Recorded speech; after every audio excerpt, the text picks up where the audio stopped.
Under British rule, over 30 million Indians died in famines, not due to drought, but because of colonial policies.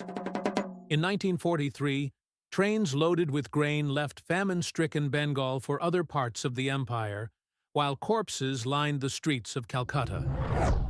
India said, "Never again." Through the Green Revolution, the country conquered hunger. By 2023, it had become the world's largest producer of pulses and spices, and the second largest producer of rice, wheat, and sugarcane. Self-sufficient, resilient, proud. But what if all of that is not enough? What if the age of hunger isn't behind its people, but waiting just around the corner?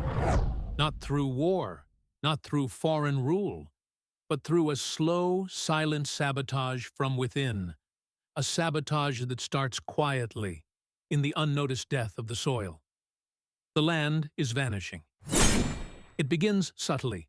A few acres of farmland here, a few trees cut there, a broader highway, a shining IT park, a new rail corridor.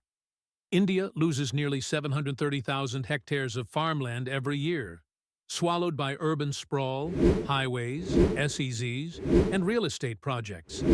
That's equal to the combined land area of Singapore, Luxembourg, and Bahrain.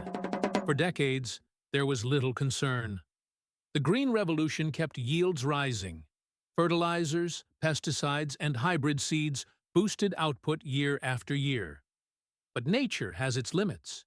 One of them is the law of diminishing returns. Beyond a point, the soil stops responding. Fertility declines. Groundwater vanishes. Input costs soar. India's average wheat yield has already plateaued at 3.5 tons per hectare, about 40% lower than China's. Even Punjab, once known as the country's food bowl, is now seeing yields decline despite maximum inputs. But what happens when shrinking farmland meets unchecked ambition? When land is taken not out of need, but out of greed? Meet Devraj Singh, a rising star in India's booming real estate sector. His business?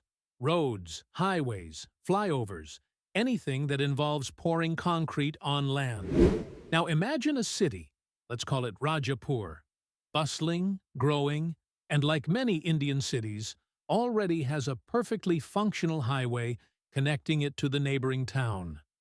No major traffic jams, no logistical nightmare, just regular vehicles moving along. But Devraj smells opportunity, not in traffic relief, but in profit. He approaches a minister, Mr. Yadav, a seasoned politician who knows how the game is played. Devraj says, "Let me widen this road. Quote the project at Vars 100 crores. The actual cost? Only 50 crores. We split the rest." Mr. Yadav nods. The deal is on. The tender is designed to ensure Devraj wins it. The bureaucrats in charge, led by Mr. Mehra, tweak a few technicalities. Farmers along the highway are served acquisition notices. Some resist. Some are forced to leave. Century-old banyan trees are marked for cutting. Collateral damage in the name of development. The road is widened. A grand inauguration follows. Cameras flash. Speeches are made. And to pacify environmental concerns, a few decorative bushes are planted along the divider. But the real story unfolds in silence. Mr. Yadav uses his share to buy loyalty from media houses, local influencers, and even opposition leaders. Mr. Mehra builds a weekend villa in the hills under his wife's name. Devraj, he's already eyeing the next gold mine. A few months later, he returns to Mr. Yadav. "The widened road is great," he says, "but travel time is still 2 hours. I have a plan, a new road, a shortcut. It'll cut travel by 40 minutes. It sounds brilliant. But there's a catch. This shortcut slices through a protected forest. It runs across an elephant corridor. It requires tunneling through an ecologically fragile mountain. Normally, that's where the story should end. But not in India.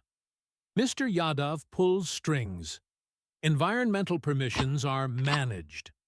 Objections by forest officers are buried in bureaucratic jargon. Court orders are overruled or ignored. Activists who raise concerns are branded anti-development, communists, or foreign-funded agents. The mountain is drilled open. Concrete flows. Another ribbon is cut. This story isn't rare. It's unfolding everywhere. From the plains of Uttar Pradesh to the hills of Uttarakhand, from the tribal forests of Chhattisgarh to the farmlands of Tamil Nadu. In states like Maharashtra and Haryana, about 5% of cultivable land vanished between 2000 and 2020. Farmers are losing their land to shady deals and short-sighted development. What's worse, they're paid far below market rates as compensation, often unable to afford even half the land they've lost. What do? They become construction workers, e-rickshaw drivers, delivery boys. Some fall into crime. Their wives work as domestic help in the high-rises built on what was once their own farmland. A few, who receive adequate compensation, manage to relocate to urban areas. They open small businesses, buy vehicles, or invest in property, trying to build a new life from the remains of the old. And land, fertile land, forest land, ancestral land, becomes the casualty. Meanwhile, India's population continues to grow. By 2030, the country is projected to have over 1.5 billion mouths to feed. But where will the food be grown? Even the food India still manages to produce is increasingly at risk. In 2024, heat waves reduced wheat output in Punjab and Haryana by over 4%, and nearly half of India's districts now face serious water stress. Forest cover is being greened on paper, while real biodiversity is erased on the ground. Forests that once brought rain are now bone-dry parking lots. The environmental cost is a story for another day. Today, we focus on the shrinking farmland, because India is running out of land beneath the mask of progress. It's a famine, being built brick by brick. And so, as the bulldozers move forward, the fields move back. The roads shine, the numbers rise. But the soil, the water, the forests, they fall silent. Because progress isn't just about what a nation builds. It's also about what it chooses not to destroy. Thank you for watching Whispering Peepaw. If this story moved you, share it. Let others know what's happening beneath the noise of development. And if you want more deep dives into the unseen, unheard, and uncomfortable truths shaping our world, subscribe now. Because sometimes the loudest warnings come as whispers under the peepal tree.